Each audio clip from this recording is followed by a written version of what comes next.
मंडळी नमस्कार. मंडळी, सरकारी योजनांचा गैरफायदा घेण्याच्या संदर्भातला विषय जो आहे तो दिवसेंदिवस अधिक गंभीर होत चाललेला आपल्याला पाहायला मिळतो आहे.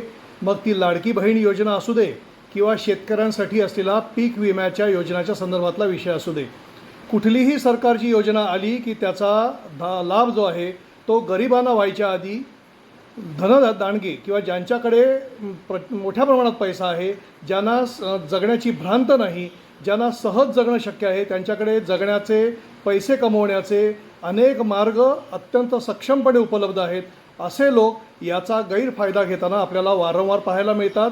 त्यांच्यावरती कारवाई होताना मिळते का, तर ती अजिबात होताना आपल्याला दिसत नाही आहे. आत्ताच्या घडीला आपल्यासमोर दोन उदाहरणं आहेत. ती लाडकी बहीण योजनेच्या संदर्भातलं. लाडकी बहीण योजनेमध्ये अनेक लाख लाडक्या बहिणींनी, त्यांना लाडकी बहीण म्हणायचं का असा प्रश्न निर्माण व्हावा इतका गंभीर प्रश्न आपल्यासमोर उभा राहिलेला आहे. अनेक लाख लाडक्या बहिणींनी सरकारी योजना म्हणून जी योजना होती की ज्याच्यामध्ये गरीब महिलांना महिन्याला 1,500 रुपये मिळायला हवेत त्यांच्या खात्यामध्ये, त्याचा गैरफायदा घेतल्याचं उघडकीला आलं. ज्यांना सरकारी नोकऱ्या आहेत, ज्यांच्याकडे 4 चाकी गाड्या आहेत, ज्या आयकर भरतात, अशा सगळ्या महिलांनी याचा सरसकट लाभ घेतलेला आपल्याला पाहायला मिळालं. त्यांना सध्या बाद करण्यात आलेला आहे, मात्र त्यांच्यावरती कारवाई जी आहे ती होताना आपल्याला दिसत नाही आहे. तसाच विषय समोर आलेला आहे तो पीक विमा योजनेच्या संदर्भामध्ये. शेतकऱ्यांसाठी 1 रुपयामध्ये पीक विमा योजना राबवण्यासाठी सरकारने धोरण आणलं आणि त्याचा फायदा गेल्या वर्षी 1,66,00,000 शेतकऱ्यांनी घेतल्याचं समोर आलं. विधानसभेमध्ये तत्कालीन कृषी मंत्री धनंजय मुंडे यांनी वारंवार सांगितलं, इतके लाख लोकांनी फायदा घेतला आहे, तितके लाख लोकांनी नोंद केलेली आहे, इतके कोटी लोकांनी नोंद केलेली आहे. ही नोंद मात्र दिसून आली. अनेक 1.5 कोटीच्या वरती शेतकऱ्यांनी लाभ घेतल्याचं दिसून आलं. लाभ घेतल्याचं म्हणजे नोंद केल्याचं दिसून आलं.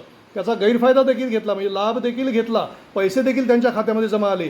मात्र प्रत्यक्षामध्ये ज्यावेळेला माहिती घेतली त्यावेळेला विधानसभेमध्येच अनेक आरोप झाले. कृषी मंत्र्यांवरती थेट आरोप झाले, कृषी खात्याच्या कारभारावरती थेट आरोप झाले, मात्र कोणावरतीही कारवाई झालेलं आपल्याला पाहायला मिळालं नाही. यावेळेला सरकारने कृषी योजनेच्या पीक विमा जी योजना आहे त्याची जो निकष आहेत ते बदललेले आहेत. ॲग्रिस्टेक लागू केलेलं आहे, म्हणजे शेतकरी कोण आहे हे आधार कार्डाशी संलग्न केलेलं आहे.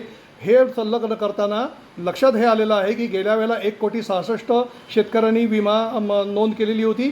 यावेळेला जेमतेम 92 लाख शेतकऱ्यांनी विमा नोंद केलेली आहे. याचा अर्थ जवळपास 76 लाख शेतकऱ्यांची नोंद कमी झालेली आहे. 30 सप्टेंबरपर्यंत अजून मुदत आहे, ती संपेपर्यंत आणखी काही शेतकरी वाढतील, मात्र कारवाई होताना दिसत नाही आहे. बिनधास्त लाभ घ्या, कारवाई होणार नाही, कारण तुमचा पैसा आणि तुमची मतं आम्हाला हवी आहेत.